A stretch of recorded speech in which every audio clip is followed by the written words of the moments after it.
I'm not sure where to begin. Just really proud. You know, it sounds funny, it's a loss. But that's the best team in our league. They are really good. Anthony Lamb is such a good player, so well-rounded, and they're a really good team, and they play the right way, and they make you play really good just to stay in the game. We had a lot of things working against us today, a lot of things. And we came off our worst performance on Wednesday, so it was a little bit of a gut check time for us. Ryan's injured, Obi goes out right away. We got to play guys that haven't played. A lot of the game we're playing with 3 freshmen on the floor. We battled a lot of tough circumstances, and we had a chance to win against the best team in the league. That's all I can ask for my guys. I just told them that this is as proud as I've been since I've been the head basketball coach at UMass Lowell. We stayed together. We were tough. We were resilient. We believed. We were connected on both ends of the floor. And there were a lot of times when we could have given in. There were a lot of times when that lead could have stretched to double digits and beyond. And it didn't because our guys played the right way. So I thought it was a great night, great atmosphere, and a really good night for our basketball program. Speaking of guys that haven't played a lot, Sean Jones and Joey and Glenn really did step up and play well for you, especially in that second half.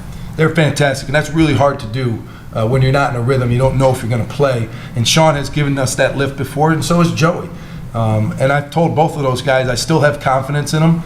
The thing that I liked most was when they were on the floor, their teammates cheered so much for those guys, and it really energized our team, particularly in the second half, and that's great to see because they're good teammates when they're on the bench, and then when they get into the game, their teammates really wanted them to do well. Yeah, as someone who watched Alex Rivera play in high school, you always knew at the end of games he wanted those moments. It seemed like he did today too. He had the steal, the layup, the great pass to Bryce on that penetration. Is that what he is as a kid, kind of just one of those guys that he's only a freshman, but he loves those moments? Yeah, I think you want a lot of guys like that. Bryce was on the floor late. Joey Glenn's on the floor late. Darius gave us good minutes. It's rare that you have freshmen that have that makeup, that personality. Alex has that shot-making ability, which sets him apart.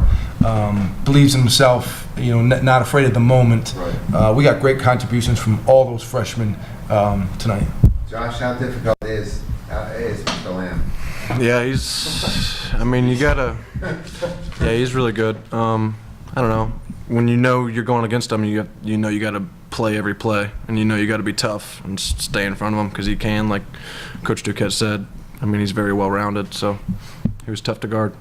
Josh, what changed Wednesday night? We all know that wasn't you guys out there. What changed after that? What was practice like the next 2 days? How did you guys kind of get your minds right after that? Yeah, I think, we talked as a team a little bit, and we just realized our energy wasn't there, and, even like on the guys on the court and the guys on the bench, no one seemed to be in it, So after that, we had to take a look at ourselves and be like, we can do this, Like, we're here, and we can hang with anyone in the league, but at the same time, we can lose to anyone in the league, so we got to make sure we're together. So that's what we try to do tonight. Pat, how much does this loss still prove to you, though, that you guys, that is the best team in the league, as everyone knows. Probably the best player in the league in Lamb. How much did you learn about you guys today that you can hang with a team like that even without Obi Wells? Is that kind of a positive thing going forward? Yeah, I'd rather not play without Obi. Hopefully we'll get him healthy soon. But I'm fine if we play like that, whether we win or lose, because I know we're doing everything we can under our control, and we're going to win our fair share of games if we play like that. So I'm still not getting too caught up in wins and losses. I'm just glad that we got our team back and that we bounced back from Wednesday, and that's behind us. So keep playing like this. How tough? Vermont's just one of those teams that feels like they do everything right. They make free throws.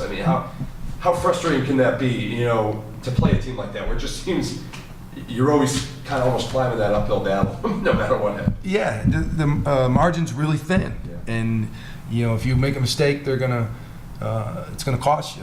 That was the one part that's disappointing. I'm still gonna go home happy tonight. We were 10 for 19 from the free throw line. So we're normally an 80% shooting team. That's the game right there. So it's too bad. The effort we put forth and everything else we did well, if we made our free throws, we got a good chance at winning. Because I'm guessing you kind of figured on the boards was going to be a tough night for you.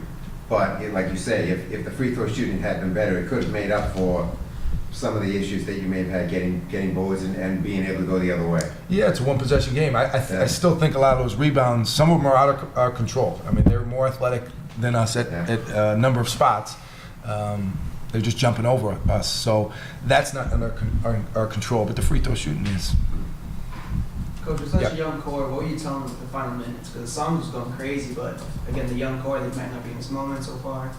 Yeah, I didn't have to tell them much because we were playing really well. I thought we were in a little bit of a zone. We had good rhythm on offense. We were playing exactly how we needed to defensively, so I was just letting it go. I think that was the best thing. I didn't want to slow it down. I didn't want to call timeout. I didn't want to run a set, here or there. I wanted them to keep playing because we were in such a good rhythm at that point. And our guys are confident, even though there's freshmen. Like I know they're confident. I don't need to call a timeout to overcoach them, settle them down. Like they're good. They're good. I'm going to ask you about the offensive foul on Christian at the end of the game. It looked like, from our vantage point, it looked like a flop. What did it look like from where you were? I mean, were you shocked by that call? Yeah, it's hard without seeing the replay. I'll go back and see the replay. Of course, I wanted it to be a flop. That's a point of emphasis. It was a tough call. It was a crucial point in the game. There was 2 other calls down the other end that went against us that were tough calls. So that aside, that's not under our control. We still make our free throws, and I think he could probably win that game. So